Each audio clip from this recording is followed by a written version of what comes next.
Hey guys, আসসালামু আলাইকুম। আশা করি সবাই ভালো আছেন। আলহামদুলিল্লাহ আমিও ভালো আছি। আজকে আমরা সবাই মিলে যাইতেছি আমার ফুফাতো বোনকে আনতে ওর শ্বশুর বাসা থেকে। তো এখানে আমি, তারপরে আমার দুই ভাবি, তারপরে আমার ফুফাতো বোন বড়টা, ফুপ্পি, তারপরে ফুফাতো ভাই, সবাই মিলে আমরা যাইতেছি ওকে আনতে। তারপর মুড়াপাড়া বাজারে এসে একটু কেনাকাটা করলো, কেনাকাটা করে আবার চলে যেতেছিলাম। তারপরে যাওয়ার পথে এই যে আমাদের মুড়াপাড়া কলেজ আমবাগানটা দেখতে পাচ্ছেন। আমাদের মুড়াপাড়া কলেজটা কিন্তু খুবই সুন্দর। কে কে আমাদের মুড়াপাড়া কলেজ চেনেন সবাই কমেন্ট করে জানাবেন। আমাদের মুড়াপাড়া কলেজটা খুবই সুন্দর। সামনে দিয়ে এই যে সামনে কিন্তু পুকুর আছে আমাদের মুড়াপাড়া কলেজের সামনে। আর এই যে আমরা দেখতে দেখতে যাইতেছিলাম, খুবই সুন্দর ছিল। তারপরে এই যে একটা ব্রিজে উঠে পড়ছি, ব্রিজের নামটা ভুলে গেছি গাইস।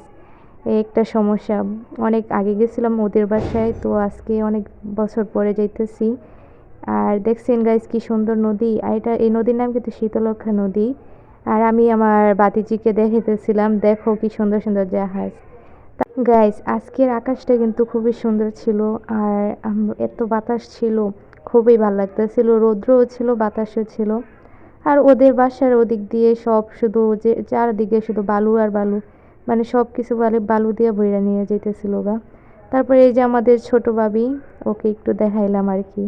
আর বড় ভাবি ক্যামেরার সামনে আসে না। এই তো বলতে বলতে চলে আসছি ফুফাতো বোনের শ্বশুর বাসায়। তো গাইস আজকের মতো এখানেই বিদায় নিচ্ছি। আগামী ব্লগে সবার সাথে দেখা হবে। আল্লাহ হাফেজ। সবাই ভালো থাকবেন, সুস্থ থাকবেন, আর বেশি বেশি করে আমার ভিডিওগুলো লাইক কমেন্ট শেয়ার করে দিবেন।